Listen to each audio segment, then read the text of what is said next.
In October of 2023, Adriana and I took a quick trip to the country of Croatia along the Adriatic Sea. This was to celebrate our 20th anniversary. We flew out on a Tuesday from Atlanta. We were to have a short layover in Paris and then fly on to the city of Split in Croatia. Well, it didn't work out that way. Due to delays in departing and a late arrival in Paris, plus the challenges of navigating the various terminals at Charles de Gaulle, we missed our connecting flight. After scrambling, we managed to find a reroute through Rome. Rather than arriving in Split at around 2 in the afternoon, we got there at about 9 p.m., so a 7-hour delay. If we had waited for the next flight on Croatian Airlines, we would have lost an entire day. The Split airport where we flew into Croatia is a nice small regional airport with an impressive awning over the front entrance. We paid €15 for each of us to get the shuttle bus to the middle of Split. The bus runs about 45 minutes after each incoming flight, so there's no regular schedule. Ours was a late flight from Rome, and there were about 25 people who took the bus. The main bus and train terminal for Split is just to the left of the ancient harbor of the city when looking out at the sea. It's about an 800-yard walk from from the bus station to the middle of the palace. Our hotel was in the middle of the old city in the Narodni Plaza, just outside the Iron Gate. We did walk around a bit that first evening, but we were jet lagged, so we went to bed fairly early, around 10 p.m.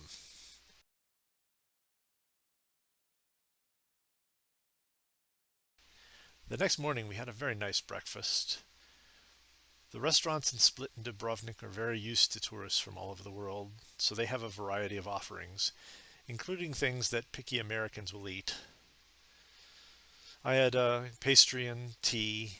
Adriana had some coffee, and then we went exploring through Diocletian's retirement palace. The weather through most of the time we were in Split was unsettled, with low clouds and sun coming out occasionally. It wasn't too hot, it wasn't too cold, but it would occasionally sprinkle.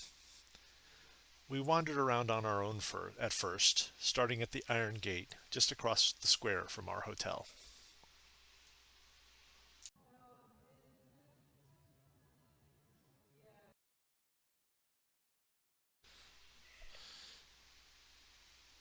The thing about Diocletian's palace that was a bit surprising to me is that, yes, it is a Roman era grand structure in which later people have moved in and occupied. But it's not so much that the palace is still there as that the people have occupied the long gone husk of a few pieces of the building. And it's obvious from walking around it that the renovations and adaptations to the old parts of the building are still going on today.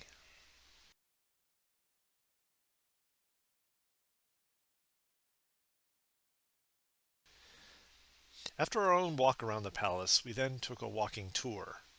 We met our group at the northeast gate, known as the Golden Gate, since it was originally facing the largest town in the region, Salona or Salonium.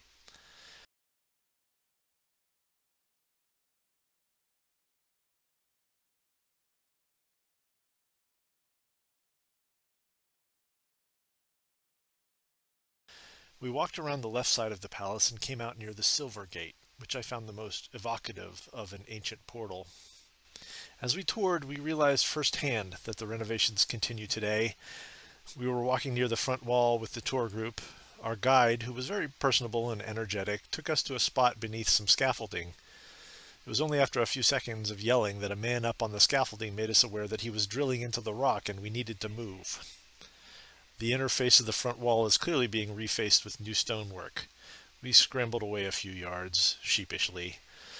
Then, overlooking the section of the old palace traditionally called the vomitorium, but it's clear that that name is merely a guess as to its function, our guide explained to us how important the local soccer team, Hajduk Split, is to the people of Split.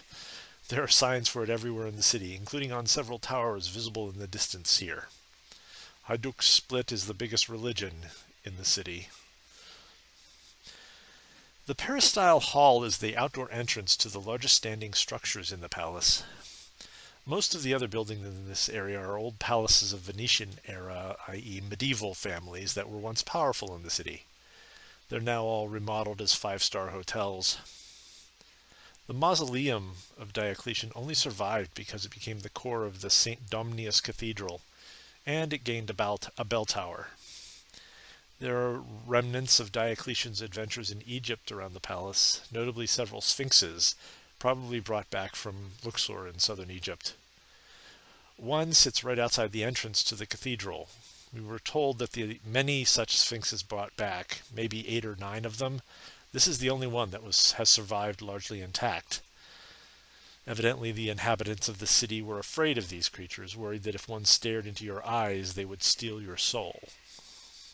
So, many of them were broken.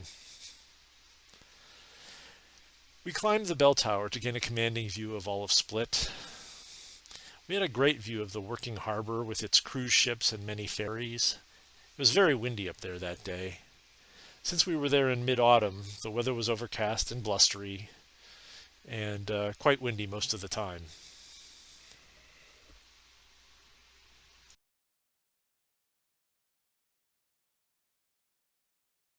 At the end of our tour through Diocletian's palace, our guide took us to the vestibule, which is when you go through the entranceway at the end of the peristyle hall, you enter the vestibule, which is, or was, the entranceway to Diocletian's apartments, which were along the front near the harbor. But currently this is one of the most intact rooms from the Roman era, and it is often used by Croatian singers to demonstrate the standard or the traditional 5 male singer groups. And we saw a performance here.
After the performance, we wandered out through the front of the palace. The brass gate is by the waterfront, and walked along the waterfront there. The water was very choppy, and I was kind of impressed to watch a sailboat finding its way into the harbor.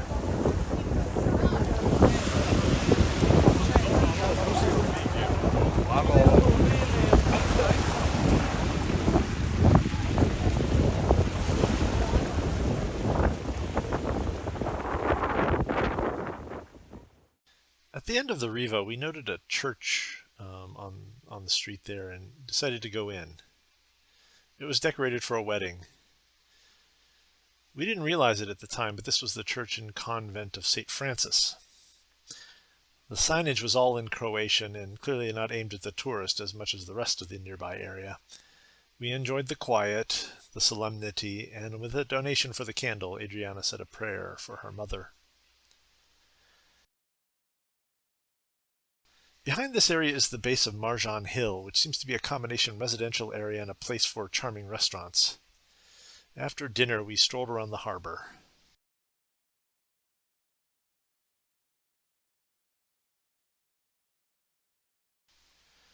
The city is bright and vibrant in the brisk autumn air, with the water of the harbor dancing and shredding in the sharp winds.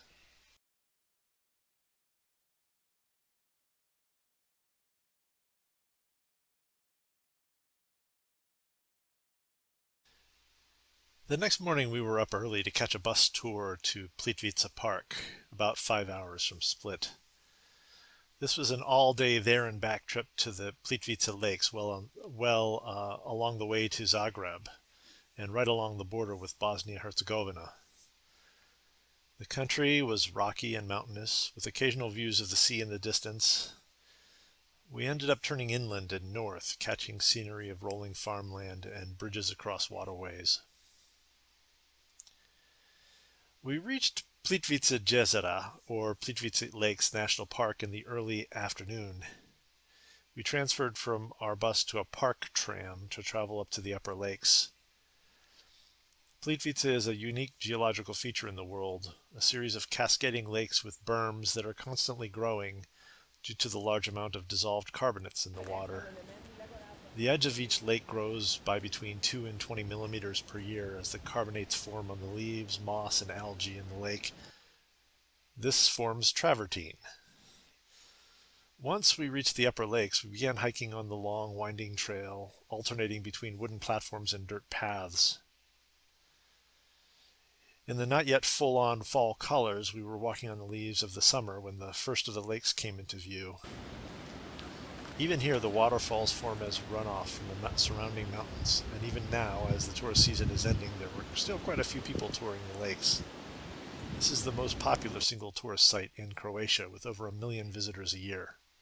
And it's easy to understand why, with the endless waterfalls and beautiful scenery and green and blue waters.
Midway through the park, we took a ride on a lake boat and then completed an approximately 5 kilometer hike to the large waterfall at the bottom of the series of lakes.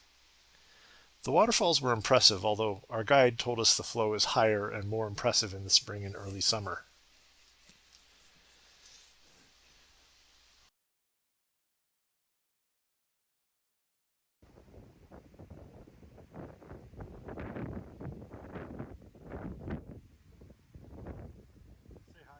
Plitvice Lake National Park. That's what if I die and I go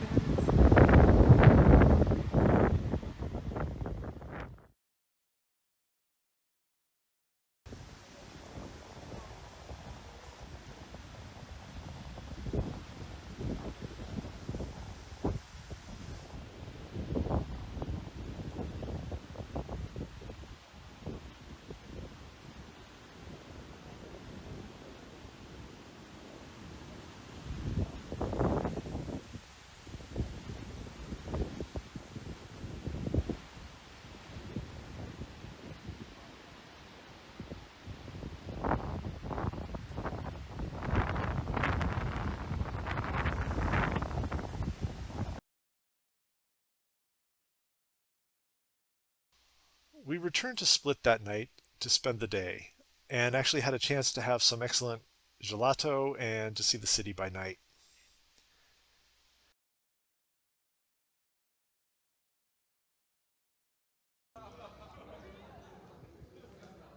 The next day, we tried to take a bus to see the old Roman town of Salona.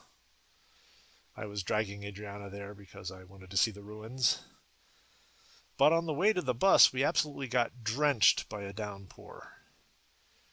We ended up giving up before getting to the city bus stop. We returned to our rooms to recover a bit.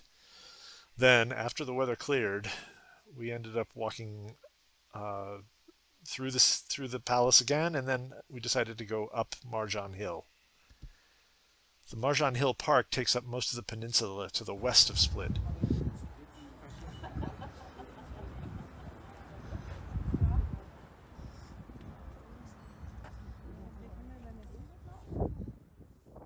It allows for great views of the city, views of the islands out in the Adriatic, and the dramatic weather at this time of year.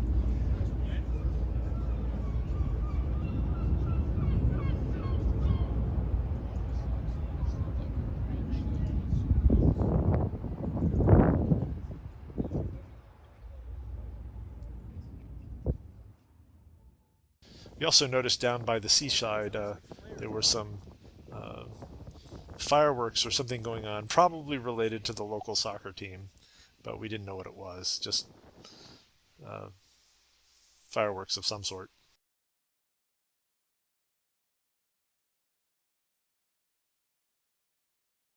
The next day, we boarded a bus for Dubrovnik. It was a Flixbus, and the trip was about 3.5 hours down to Dubrovnik. The drive was in and out of rain, but with dramatic vistas. For this trip, it is definitely better to sit on the right side of the bus. We stopped briefly 3 or 4 times during the drive, and we got to go over the newly built Pelješki Most, or Peljesac Bridge, which takes the highway around the one part of Bosnia-Herzegovina that reaches the sea at Neum. Arriving in Dubrovnik, which I gather the Croatians pronounce as Dubrovnik, but I'll stay with my traditional Dubrovnik. We stayed at the Adria Hotel with a great view over what I would call the back bay of the city. They call it the Luka Gruž. We ended up with a great view that was especially dramatic at night. Immediately after arriving, we took an Uber to the Panorama restaurant located on Mount Surd, just above the old city. With a reservation, we ended up with a front edge seat looking straight down the mountain, past the gondola of the Dubrovnik cable car at the old city of Dubrovnik. The food was okay. The scenery was magnificent. As we ate, clouds started streaming in from the sea below us. In fact, it was odd and eerie. The city almost looked like a model on the ocean below us. After dinner, we rode the cable car down which was not inexpensive, by the way, and walked the rest of the way to the walled city. Of the two of us, I had at least seen a few parts of Game of Thrones, so I did recognize some of the shooting locations when we were walking around Dubrovnik. But other than that, the city is just a maze of confusing streets, moody alleys, and medieval architecture. After walking and some shopping, we ate dinner at one of the endless small restaurants.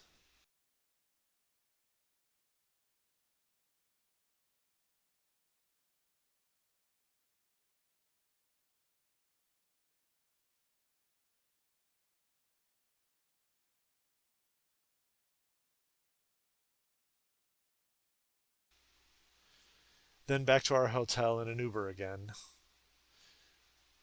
Actually, some of the most fun we had during the trip was talking to our drivers. The Uber drivers were great. After we reached the hotel, we enjoyed relaxing on the balcony, watching the harbor below as it slowed down and went to sleep for the night. The next day, our last full day in Croatia, we had a nice, very diverse and Croatian breakfast at the hotel while we looked out over the scenery in the daytime. And then we went and walked the wall of the old town. Walking around the walls of Dubrovnik takes about 1.5 to 2.5 hours, depending on whether you stop for a drink or to eat something. Yes, the seaside section of the wall has both drink carts and a small cafe with tables next to the outer wall. This was the sunniest day of our October trip, and views up and down the Adriatic coast were gorgeous.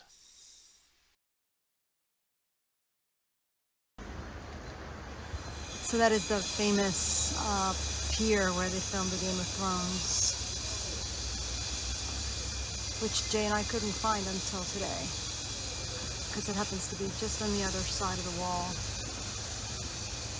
But the color of the water is breathtaking.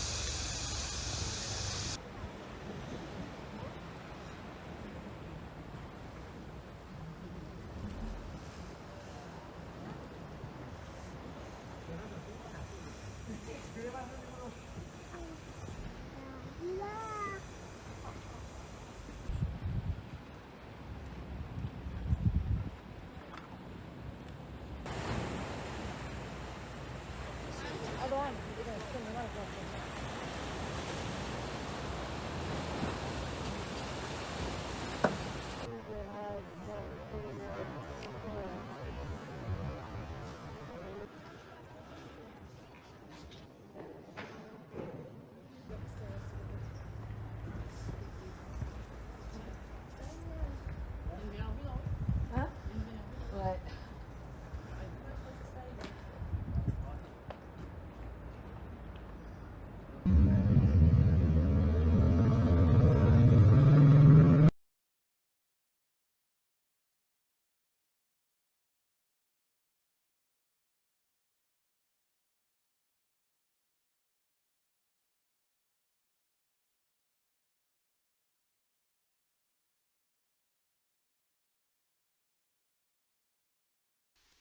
After walking the entire wall, we spent our last afternoon going to the Rector's Palace Museum with its atrium staircase. Even if it hadn't been a filming location in Game of Thrones, it would have been one of the most memorable locations we saw during the entire trip. Finally, as the sun was setting, we got an opportunity to sneak out through the walls to sit on the seaside rocks, and then over to the cash-only bar that is literally accessed through a hole in the wall.